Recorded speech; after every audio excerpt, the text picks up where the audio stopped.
Namaste, everyone. Welcome back to the Trauma-Informed Yoga Summit. I'm your host, Ashley Turner, and thrilled to be here with Jenn Turner. Thank you so much for joining us.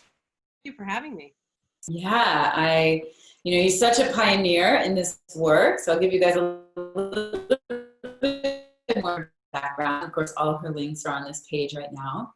Jenn has had the honor of working with survivors of trauma for over a decade. Along with working in private practice, she, as a trauma-informed therapist, she's been leading the TCTSY classes for women at the Trauma Center since 2008, where she oversees the teaching team.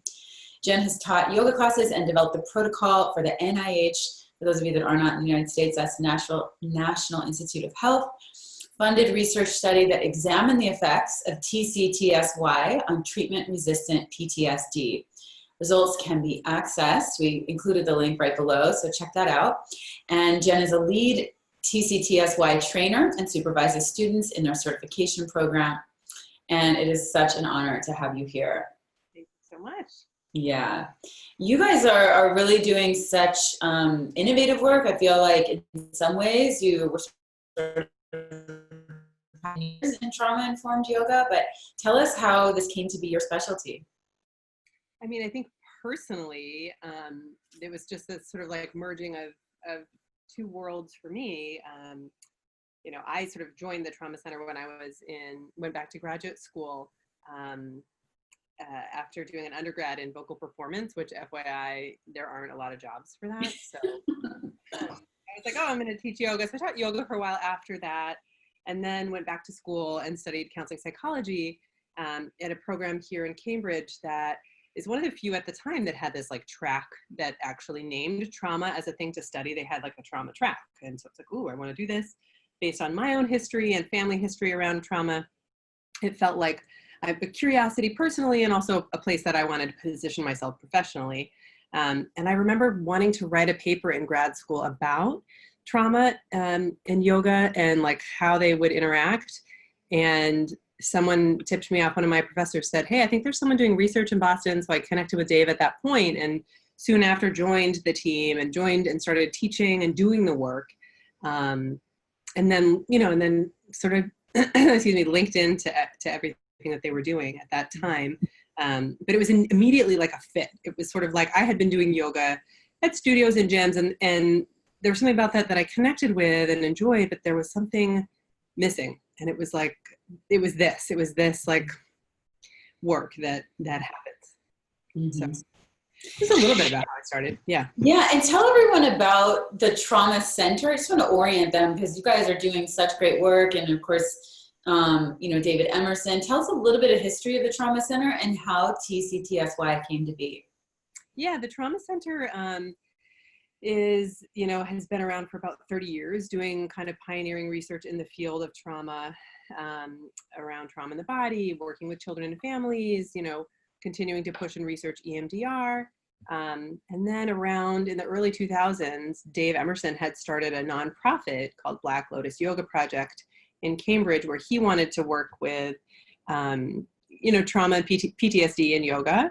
And at that point partnered with the Trauma Center because he felt like there was a need for research, right? We really wanted to position ourselves in the Western medical model. Mm-hmm. I think there are a lot of people that do yoga that are in that world that may sort of appreciate the benefits of yoga. Mm-hmm. But sort of like, what is this disconnect that happens around, the Western medical model or traditional treatment for trauma, and then this sort of yoga holistic approach and other things as well, of course. Mm-hmm. He joined up with the Trauma Center in efforts to really do research because the Trauma Center is such a known powerhouse for that. Yeah. And it was out of that we began to really get curious about, what can change and what does change as a result of yoga, and what is there even an impact when you're looking at someone who's carried a diagnosis of PTSD or treatment resistant, right? PTSD for many, many years. Is there an impact of 10 weeks of yoga or 8 weeks of yoga? And what does that have to look like in order for it to be safe and accessible for people who have experienced trauma that is so profound and pervasive in their lives? So it has been an amazing unfolding around discovering what does and doesn't work, continuing to have those conversations, and being able to do that both anecdotally in the day-to-day of having and running classes, but also through the research side and getting concrete data as well. Mm-hmm. So I feel really lucky to be able to access kind of both sides of that. Research is not my wheelhouse per se, but to be able to participate in that and learn about that and gain the knowledge from that, as well as, you know, again, the conversations and the stories that I hear from my students weekly. Mm-hmm. I think, you know, it's something that I so respect about David's work, about the Trauma Center, about TCTSY, and all your efforts, is that really grounding in the scientific studies and helping to create very specific protocols and look at, you know, what is the data behind that. And I mean, it's honestly one of the reasons I went back to school to become a licensed psychotherapist, is I want to be able to weave in all of the power of yoga meditation, but you can reach a much wider audience if you can ground it and language it and anchor it in some data and scientific research and just scientific facts about the nervous system and all of that. So it's a big focus, you know, for sure, Yoga, Psyche, Soul, and then, you know, this Trauma Informed Summit as well. There's so many, and I want to encourage all of you guys to go watch, you know, so many that are interviews, and we'll link them below, that are referring back to the scientific data. For you, and so David started this in the early 2000s, and he partnered with Trauma Center. And for those of you who, again, may not be familiar with Trauma Center's in Boston, Massachusetts, right? Cambridge? Brookline, yep, same thing. Yeah. And what was some of the early research, or let's just start there. It's a good segue to what you guys have found are the most effective tools that really work and show, you know, improvement specifically for that treatment-resistant trauma. Yeah, you know, PTSD. Yeah, and I think really, you know, what we had wanted to do was you know, the folks that we serve at the Trauma Center are people who have this sort of complex trauma presentation. But the majority of the research that's done is done on single incident PTSD, and then extend it out to say it's good for all trauma, right? And what we've understood through the years of working with complex trauma is that it has a really different presentation in terms of the ways in which the whole development can be, you know, just like shifted over in a certain direction or impacted by experiences of trauma through the lifespan. And can I just pause for 1 second? Can you just define complex trauma for people watching that may not be familiar with that term? Absolutely. So, you know, complex trauma and there was this effort that we pioneered around getting, that the Trauma Center pioneered around getting that in the DSM, which was in fact rejected. I knew this was going to happen. I don't even know how I finally figured out to not get my phone to ring on my computer. Somehow somebody clicked something for me. Sorry. So complex trauma, right? So there was this initiative to get that in the DSM that was rejected. We could go on a tangent about that, which I won't do for the moment. But so it was rejected by the DSM, a diagnosis of complex trauma. As like it's not a thing, and one of the reasons they cited, despite the mountains of research around it, is that there isn't a medication that actually treats that, right? That was one of them. That's one of the things they came back with. Yeah. This medical model, this pharmaceutical medical complex. Right. We can think about all of the complexities there around, you know, who makes those decisions, who, you know, I won't even get on my soapbox. But it is actually, I do actually want, it's an interesting point to make that, and I know that, you know, again, we have people from all over the world tuning in, and you may not have this kind of, you know, big pharma. I mean, although I think it's pretty global, but it's a really interesting point to make. So for those of you who are not therapists and aren't quite even sure what we're referring to, the DSM is a book that is sort of the Bible in the psychological world of what are the specific medically approved diagnoses for psychological disorders. And you're saying they would not approve complex trauma. One of the reasons was because they couldn't identify a pharmaceutical pill that would address that. That is a drug, it does not maddening. I I know. And again, why is it important to even have a diagnosis? Well, it's a way to quantify what is showing up for people. So what we contrast complex trauma with PTSD is that, you know, when someone has experienced trauma in the context of relationships, which also includes neglect, emotional abuse, and also, you know, physical abuse, sexual abuse, in the context of relationships, families, friends, partners, over the span of time or repeatedly, that the impact becomes more pervasive in terms of the symptoms that we might see, right?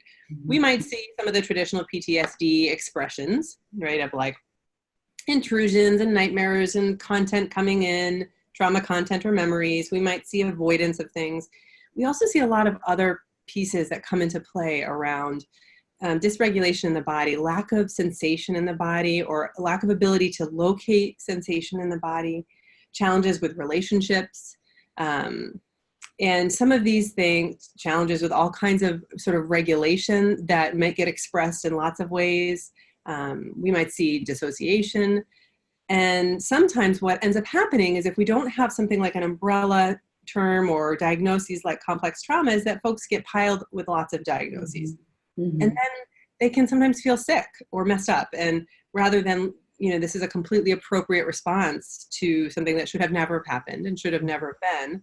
And it is not a pathology, right? Mm-hmm. And so that's the way that we think of, you know, that's the way that we talk about complex trauma at the Trauma Center. That's the way I talk about it with clients. And that's really what we wanted to study, was folks who had that persistent kind of symptomology or expression of, you know, the response to trauma, and that had experienced it over the span of time. And so early on, we did our first cohort looking at, you know, we called it PTSD, but we looked at folks who had experienced their first incident trauma in childhood and carried the diagnosis for a long time, because you can't study something that doesn't have a name. So we couldn't say to the NIH, hey, we want to study complex trauma. They're like, what is that? That's not a thing. It's like, so the difference between complex trauma, just to break it down for people, is versus like an acute trauma, which could be like one incident, one singular incident that you can identify, and then complex trauma would be over the span of time, potentially months, years, where there's this prolonged, you know, effect or prolonged experience of whether it's verbal, emotional, sexual abuse, and any other host of things as well. Right. And would you break complex trauma, would you consider that big T trauma or small T trauma? I'd say big T trauma. Yeah. Yeah. Because we've been talking about that in some other interviews. So, okay. So versus just an acute, like singular incident. Okay. You were saying the NIH study, I think. Yeah. And so we did a pilot study prior to the NIH study looking at DBT, comparing, it was a small cohort, comparing DBT to yoga. And at that point, it wasn't the model that we use for yoga. Dave led the classes. It was beginning to kind of germinate that we needed to do things differently in order to work with folks who had experienced trauma in this way. But so we made some changes, right? We were offering yoga in this context at the Trauma Center, comparing it to DBT. Yoga was much more effective, but at that point we were still using hands-on assists. We were still, that meant we were walking around the room. We had a man leading women. Again, not that it's always binary, but that's sort of what was happening at the time. And we were still doing things like Ujjayi breathing. And we had a 50% dropout rate of the study, which is not unheard of in mindfulness-based studies, but it was something to note. And we got a lot of feedback and information from that experience, where even though yoga was still far more effective than DBT, small pilot study, but so then Dave and his colleagues at the time, I wasn't on the team just yet, went back to the drawing board around like, okay, how can we take the feedback? How can we internalize it and actually change what we're doing to make it a safer space for people? People are getting triggered by touch. Let's stop touching people. If folks are triggered by the yoga teacher walking around the room, why are we doing that? What if we practice on our mat? And out of that kind of came some of these ideas around shared authentic experience of, you know, what is it like when someone's experienced trauma and perhaps have not had a lot of shared experiences that were safe with another human being, where they could go within and be within their own experience, yoga instructor or another person can be within their experience, and they can have this parallel kind of relational, opportunity. And so then from that, we did get funding for the NIH study. We made changes around that. I came on board around that time, and we sort of decided on a protocol together, did a lot of chair yoga and standing practice. And so I led all the classes for that particular study. We also looked at yoga as compared to a women's health study group at that point, which is sort of benign, shown as benign in changing. So it looks like our control group. And after 10 weeks of yoga, these were folks who had carried the diagnosis of PTSD for 3 or more years. We saw that I think it was 50% of the people no longer qualified for the diagnosis using administered PTSD scale. We saw that. We saw, and the yoga folks, we did see a drop in the control group, as happens in studies, but the yoga group maintained the benefits 2 months out. So 2 months out after doing yoga for 10 weeks, people had still maintained those benefits of that huge drop in PTSD scores. And we also saw other impacts like a decrease in dissociation. We saw, what else did we learn from that?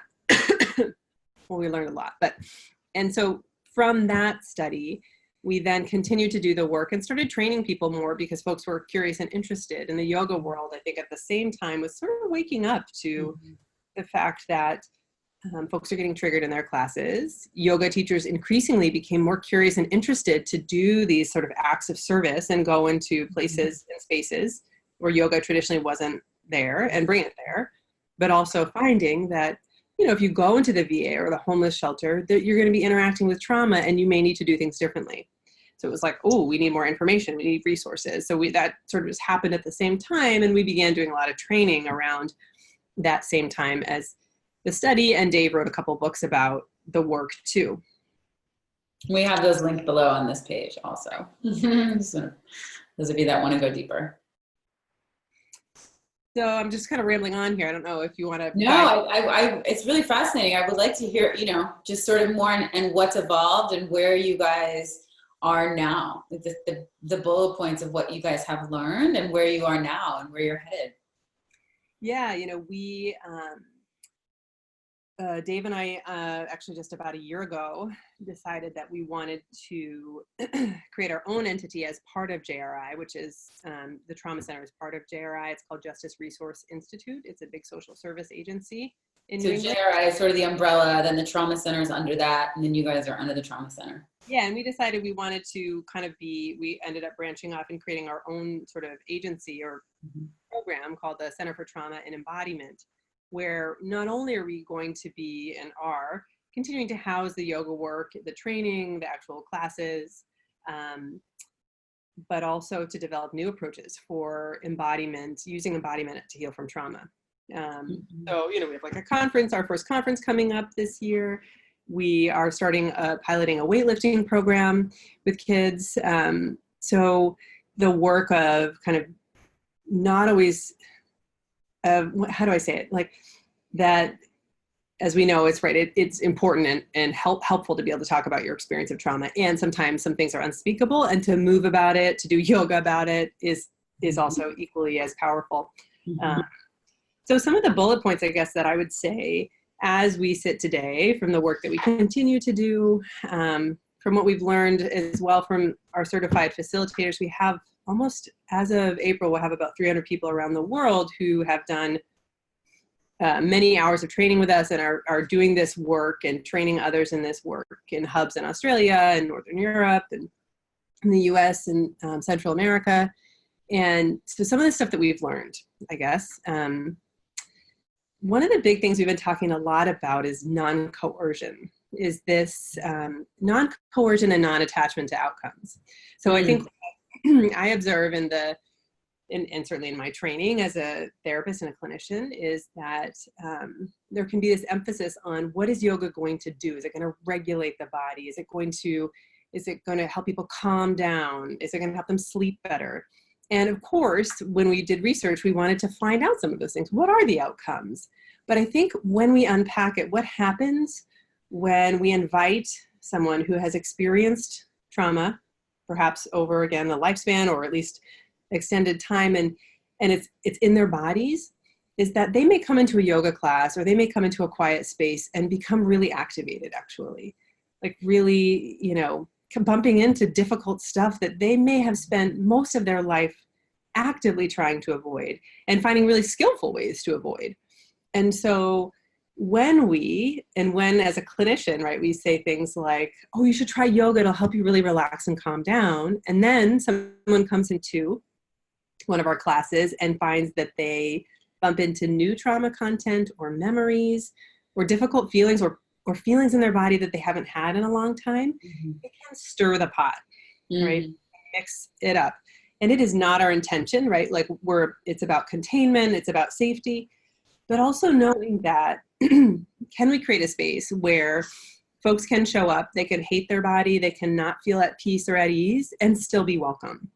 Can the dark parts of people, the self-loathing parts of people, the shameful parts of people be welcome on the mat and not feel like the price of admission is peace and self-love? Yeah. And dialing down the intensity on that and the expectation around that, so that, you know, I have some of my students who will say, I feel like all parts of me can be on the mat. Like the annoyed adolescent part, the like temper tantrum kid part, and my adult self, like we can all show up. And it's like, yes, that's yoga for me. Yeah. And that's the spaces we want to create. And so when we don't coerce people to try something they're not ready to, or like, oh, well, you should come next week or next time, or do this many times or whatever. It's like, this is your choice. You're here. You're welcome to be here. If it doesn't work for you, it doesn't matter that we've done research. It doesn't matter that we've written some books. What matters is how it lands in your body. And so kind of taking ourselves out of that prescriptive mentality, which is interesting, being positioned in the medical model. Like, how do we do that dance? And I think, I mean, you're bringing up such an important point, and we've definitely talked about this with quite a few other speakers, of the importance of shifting, you know, shifting out of any sort of power dynamic or the natural, what can be the psychodynamics of a hierarchical model of a teacher that has authority or, you know, information, and they're just dispensing it to the students, and the students are there to listen and receive. It's really shifting that locus of power and control, authority, back to the student, and building their sense of autonomy and their sense of sovereignty, and really healing their relationship with self, capital S, but also with their body, and learning to tune in, and their point of reference is internalized instead of externalized. Exactly. And so to that point, right, like this idea of shared authentic experience, you know, what is it like for me not to micromanage your body around alignment or what you're doing with it, and to create space and a container so that you and I both, let's say we're practicing together, that you and I both can have an internal experience, but we attend to the relationship enough so we quiet the noise of like, is Jen safe? Can I actually go within, or is she gonna like stand up and go to the back of the room and adjust the temperature, or is she gonna come around and cradle my neck when I'm not expecting it? It's like, if we attend to the relationship and create enough safety in the environment, the relationship, then people can begin that work of going internal. But if we don't attend to that, and people think we have an ulterior motive, like, for example, I don't know if you've ever been in a yoga class where you go in and maybe the yoga instructor starts out by saying, you're welcome to rest at any point in child's pose. This is your practice, yada, yada. And then like a few minutes in, you realize they're cracking the whip, and that's actually not the choice, that they want you to push yourself. And for you to listen to your body, you actually have to like push away from that energy or intention that the instructor is bringing. So our hope is to create a space where there is that internal locus, and that people don't feel like they need to please me, or they don't feel like I have to get Jen to like me. Yeah. Like, can we quiet that down and facilitate an experience, not teach anything, right? So to your point, right, it's like we sort of refer to ourselves as facilitators because I'm not teaching anyone anything. I am trying to facilitate an environment where they can do their work, to go and see what what feels safe and available. Mm-hmm. And I do just want to, circle back to that. You mentioned in that, not pathologizing, and that it's difficult to do when we're working within this medical model. How do we hold that? And it's really doing that grassroots work of shifting from hopefully the bottom, like, this is not a pathological model. This is not saying even trauma is pathological. It's not. It's an everyday experience. It's very normal. You're having a normal expression, result, reaction to what you've experienced, something that shouldn't have happened, and normalizing this. I think, really healing that shame complex around it, and even differentiation. Like, here we are, it's okay. This happened. It happens in life. And now we're, exploring it and getting curious about how to work with that. So shifting that pathological model, shifting the hierarchical model of sort of, teacher student, doctor client, healer, client, and really providing that hopefully corrective experience for someone to explore their own healing capacity and the wisdom that they carry, and really eliciting that. Right. And I think that's exactly, and I think when we're not attached as providers to the outcome, then Mm-hmm. there's space for people to come and say, this doesn't work for me, or I'm not ready for this. Or rather than, I sit with clients a lot and I'm so committed to this non-attachment to outcomes that I have a couple of clients who I would love for them to do this, and they're not ready. They don't want to. It's like, then why? I'm not going to mandate yoga. But another thing too, if it's okay if we pivot, that I was thinking about, that is something that we think a lot about, and sort of part of the intention as well, and that we learn from our research, is around our capacity to feel what is within our own body and how trauma impacts that. So one of the things that we focus on is interoception, right? This, we think about exteroception and proprioception as like yoga words, potentially. Exteroception, right? Like looking around the room. Therapists use that a lot, right? Finding points that see, show me or name 3 blue things that you see in the room as like a grounding technique. We can think about proprioception, right? Our relationship to spatially to other things around us. And then interoception, what is our ability to feel what is, our stomach rumble, our heartbeat, the feeling of our breath, or muscles, contracting and expanding. And what we know is that trauma impacts that as well, right? So maybe for a host of reasons, but trauma impacts and dysregulates that interoceptive system. Whether that means that some of the folks that we work with might get an undifferentiated flood of information, like a flood of sensation that is hard to tell where it's coming from, why it's there, or no sensation, or sort of an oscillation between the two, right? So some of the folks that we work with, we learned early on, and this was so helpful to start our curiosity and begin to question and think about what was happening in the body as a result of trauma. But we might do an exercise of sitting and doing some chair yoga and maybe lifting and lowering a leg, right? Kind of like a core engagement, and then maybe quadriceps using. And folks would talk about how they couldn't feel their leg. They couldn't feel their leg doing that movement, either tactilely or internally. And over time, we began to learn that folks may not have access to sensation in whole parts of their body, or intermittently, some feeling or no feeling. So early on, one of the thoughts is like, wouldn't it be so great if the folks we work with could befriend their body? And then it was like, no. First, people have to start with having a body. Like, this is my body and I can feel it. I'll decide if I want to befriend it later, but like, can I have a body first? So it's sort of like, oh, we have to change what we're thinking, or our expectations, and the things we might take for granted as body practitioners, or people who have found their way to their body, to remember, what is it like to not have a body, or intermittently have access to feeling in the body?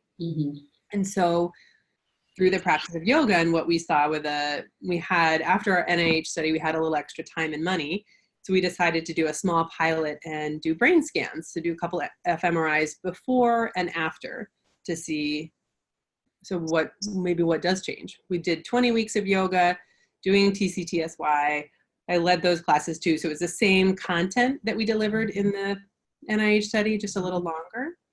And what we saw is these parts of the brain, we saw the insula, which is this part of the brain that where interoception happens, right? Where it's like, I can feel my feet on the floor. And we saw the medial prefrontal cortex came online, and I think the thalamus. So these parts that are sort of implicated in this default network of like, what do I do when I'm just idling? Well, I feel my feet, maybe I feel my stomach grumble. What we learned is that for folks who have experienced trauma of this kind, they may not always have access to that, or that's not what they're doing when they're idling and they're just hanging out. I look to like Ruth Lanius's work around the default network if folks are interested. What's her last name? Lanius, Lanius, I think. So another part of the practice is, how do we invite opportunity for people to feel their body? And not only feel it in the moment, but know they're feeling it, right? Like I could feel my body in the moment, and then I could be having a trauma response and feel like I'm back at the trauma that it's tied to. But we're trying to create kind of opportunities for folks to feel their own body, know that they're feeling their own body in a safe environment. Sounds simple, I guess, but I think there's not a lot of spaces for that when we think about trauma healing. There's a lot of talking about those spaces, but create those spaces. Yeah. And I think that's one thing that's so important. And I love hearing that you guys are expanding beyond just yoga to really, I know your conference, and what are the dates of the conference that you have? That's Trauma and Embodiment? Yeah, it's April 13th in Cambridge, Massachusetts. We're partnering with Lesley University, and I can send you that information too if people are interested. Yes, we have that link on this page right here for sure. And we're interviewing Dr. Jared Cass as well. Oh, great. Awesome. Yeah, so he's one of the speakers, and he was my professor at Lesley, and yeah, he's wonderful. So the partnership is really with him and with Lesley through him. So that's exciting. Yeah. So we'll have those dates so you guys can check that out. But I love hearing that you guys are expanding into other forms of embodiment, whether it's dance or movement, weightlifting. I think that any of these ways to start rebuilding, really rewiring, orienting people back into their bodies. And again, we never know what sort of doorway is going to work for someone. It's like, what they prefer, what their style is, what kind of, fitness or embodiment is really going to land for them. So I think it's really important to include, and in this conversation too of trauma-informed yoga, to really think about, we might have people come to our yoga class and say, oh, like, I'm never doing that again, and great. Then, again, it's not like a prescription, but suggesting other forms of embodiment and other ways of being in the body. That's right. Exactly. I think that that's so true. And I think also about like, at least in this country, in the US, who is yoga for, who primarily participates in yoga, and how do we either, one, create a space where everybody feels welcome, all bodies, all colors, all gender expressions. I'm so excited. We just started a non-binary class at the Trauma Center. We had only had binary. We had a men's class taught by men and women's class by women. And it's like, why are we doing this? So now we have all genders. So for all the reasons, but who feels welcome? And how do we create spaces where more people feel welcome, and like yoga is for them, but also knowing that, other people may want to move in different ways. What about weightlifting? What about boxing? What about dance? Exactly. And that's been such a big theme of this summit is, of course, the social justice aspects and really making yoga more accessible, and really all of us being so much more mindful about how to, widen that spectrum of what's approachable, of representation, of just really moving into these non-binary ways in this industry. I would love to know, what is sort of the protocol for your TCTSY? How, what are sort of the basic fundamental, the outline or structure that you guys work with? I know it's somewhat different than a normal yoga class. Yeah, I mean, we, in terms of the content that we deliver, right? Like, again, we try not to be prescriptive in terms of what we do. It's not like, okay, these forms are good for yoga, good for trauma healing, right? Or these yoga shapes, but more that things like we use invitational language, right? So everything is an invitation. Every cue that I offer, we never command people to do things with their bodies. We use a lot of language around interoception and choice. So choice making in terms of a non-hierarchical way. It's not about deepening a form or perfecting it or going deeper. It's about what is available in your body, right? And so that doesn't necessarily have to mean the most athletic or the most flexy or whatever. And so thinking about that, in terms of other sort of protocol, right? Like we don't touch, we don't assist. And, you know, that's about all the things. It's about power. It's about who touches who. It's about that sometimes folks may even consent to touch. And then what happens when they receive a touch and it doesn't feel good? There's not a mechanism for us to unpack that. And so we don't touch. And, you know, other ways in which this is different, I would say, you know, we think about the environment, being really attuned to the environment, you know, thinking about windows, mirrors, smells, props that are potentially activating for folks, like straps or even eye pillows. And then we think about creating opportunity for this fine balance between not so much stillness that folks have to be alone with their stuff and their content, but also enough space for folks to do that internal work of interoception. Mm-hmm. So a consistent kind of steady moving flow or series of shapes. Some of the folks that I teach more of like a 60-minute kind of more traditional shaped yoga, class. But a lot of the folks that we work with are adolescents or kids, might be in a residential setting. And so we'll work with those folks in like 10 to 15 minute increments. So they'll come in, they'll use a yoga deck, they'll pick a couple of cards and go through it using all of these kind of tenets of choice making and invitational language and all of that.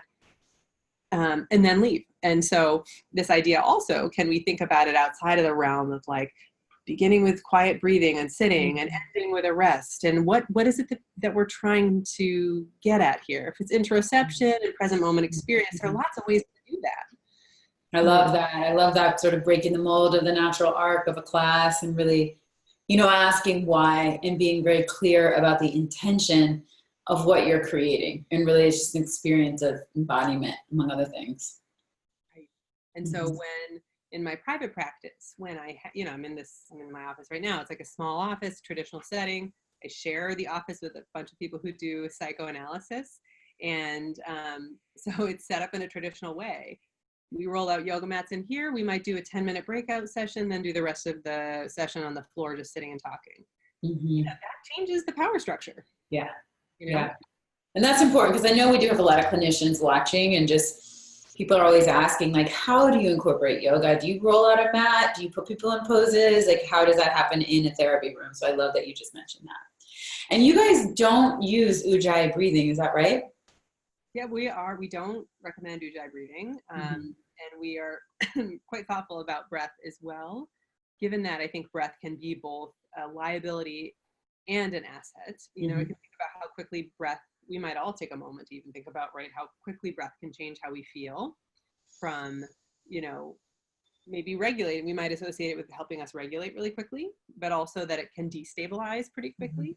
A lot of the folks that I work with talk about even the feeling of their own heartbeat as an implicit or in sort of like implicit memory reminder of their trauma. And so, what is it like to feel your own respiration and focus on that? It can be totally overwhelming and activating. So we do it in the context of movement, and it's not prescriptive. So it's not prescriptive in that we're not going to tell people to breathe through their nose. We're not going to tell them to constrict muscles in their throat. A lot of that has to do with content of trauma. Potentially that's part of people's trauma, not being able to breathe. So we have a lot of folks who breathe through their mouth, and that's okay. And the sound of Ujjayi breathing is kind of challenging too. Noises, unexpected noises is another thing that we've gotten feedback about. One of our participants talked about how when we used to do Ujjayi, because we did, because that feels like, oh, that's yoga, Ujjayi breath, you know. She talked about how it felt like the room was full of monsters, and how it felt like, you know, the sound of all of these people breathing was overwhelming. I've never thought about it like that, but that completely makes sense, of course. Right. Yeah. And it's not a stretch to imagine any experience of sexual violence as breath potentially being really interlinked with that. Either a perpetrator's breath, your own breath, same thing with some physical abuse. And so we tread really lightly. There's space around it. We name breath. We offer opportunities for noticing breath, but in a really expansive, non-prescriptive.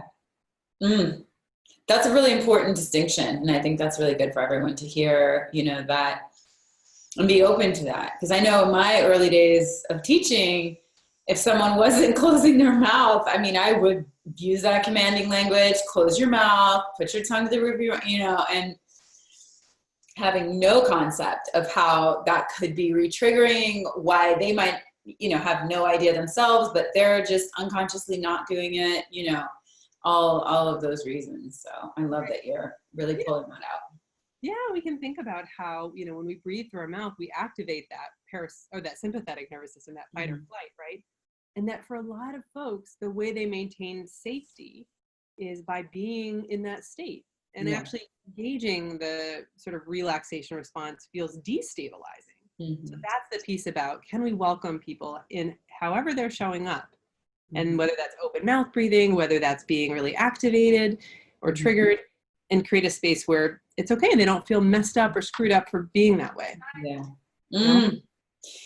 So important. Well, I'm so excited. I love how codified, you know, you guys are, and it's really specific, and all the underpinnings of why, and just the level of research that has gone into cultivating this practice. And you guys lead trainings, is it primarily in Boston, or people can do the training other? All over, We have trainings, we have trainers kind of stationed around. We have folks on the West Coast, the East Coast, we travel. There's folks in Australia and Europe.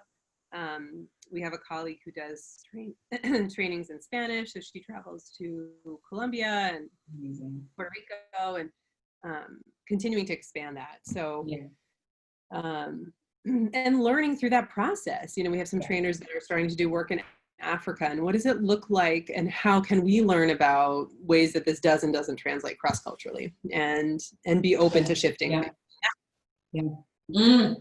Well, thank you so much, Jen. This is just, I could just keep going on and on. It's such a delight. But I'd love to have you lead us in a 5-minute practice. Absolutely. It would be my pleasure. So what I'll do is, as we're talking, thinking about maybe the clinicians that are watching, or even just someone, you know, what is it like to do a little chair practice that I might do with my clients while we're sitting, that I may branch us into standing too. So I'm going to try to go with the flow here, but so when you're ready, you're welcome to take a moment and kind of notice that you're in the space you're in. Right? You could look around, you might notice your surroundings, taking a moment to intentionally kind of bring yourself into the present moment.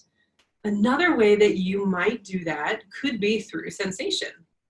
So you might notice the soles of your feet connected to the ground. Or maybe you notice your back connected with the back of your chair where you're seated. Taking a moment, if you'd like, to begin to bring awareness into your body in the present moment. And so I'll offer a few shapes for us today, but again, creating space that this is an opportunity for you to explore your body in the present moment. And so what I may suggest may not feel useful to you. So you're welcome to make choices in your body based on what you're noticing. So when you're ready, we could begin with a bit of a movement with your head or neck. One way to move might be to bring your chin from side to side. Again, you could pause on one side or the other, or you might flow. Then you're welcome to stay with this side to side movement. Or at some point you could bring your head back to center, and maybe you lift and lower with your chin. As you're moving, you're welcome to notice that you're breathing. You could breathe through your nose or your mouth, you're welcome to breathe in a way that works for your body. And then from here, you're welcome to continue with this movement, or you could bring your head back to center.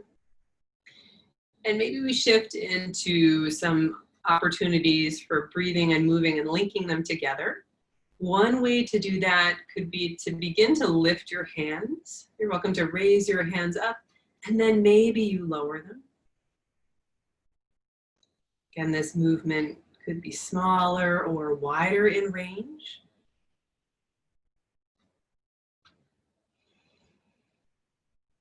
And you're welcome to move and breathe separately, or if it's available, you're welcome to link your breath to your movement. So maybe you inhale as you lift your hands, maybe exhaling as you lower. So you might choose to stay with this kind of shape or gesture, or you could also sweep your arms out toward the sides and overhead, maybe back to center. Again, if you'd like, linking your breath to your movement, or maybe you prefer to breathe and move separately. Maybe for 3.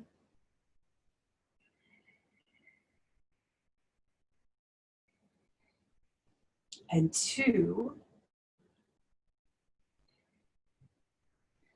And maybe 1.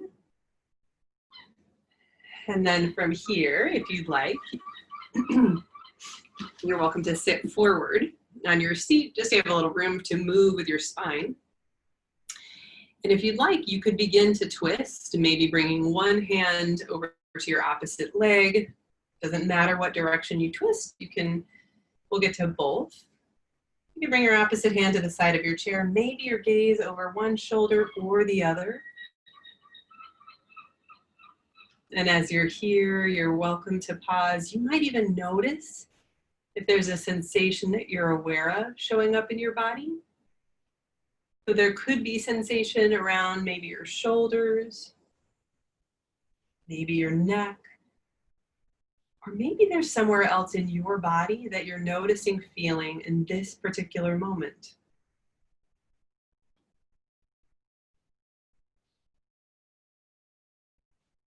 You're welcome to hang out here on this side, or when you're ready, you could twist over to the other side if you'd like. Perhaps bringing your gaze with you. And there's an opportunity here to notice feeling in your body. And that could be feeling somewhere along your spine. Creating the possibility, or maybe we allow for the possibility that there may not be feeling that you're noticing in this moment. And then if you'd like, you could make your way back to center. And from here, an opportunity could be to link those last 2 movements together. So that might look like you extending your arms overhead. Maybe you twist in one direction. At some point, you could extend your arms and then twist over to the other side. So again, there's this opportunity to maybe notice a pace or tempo that works in your body. It could be different than mine. Breathing and moving in a synchronized way, or you might choose to breathe and move separately today.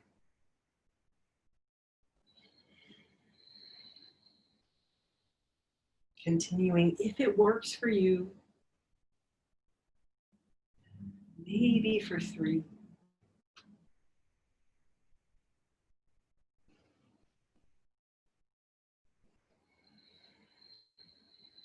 And 2.